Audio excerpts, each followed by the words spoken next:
Венко Филипче, активно како министер во владата на Заев, во 2018 година учествувал во носењето план за проект за изградба на прифатен центар на мигранти во Бардовци.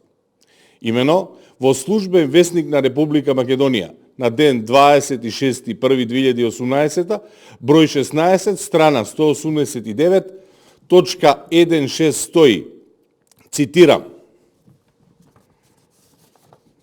еве го службениот весник, кај точката 1.6, ке цитирам, изработка на државно урбанистичко планска документација за прифатен центар на странци за потребите на секторот за гранични работи и миграции при Министерството за внатрешни работи на КП број 35, запишана во имотен лист број 2140 за КО Бардовци.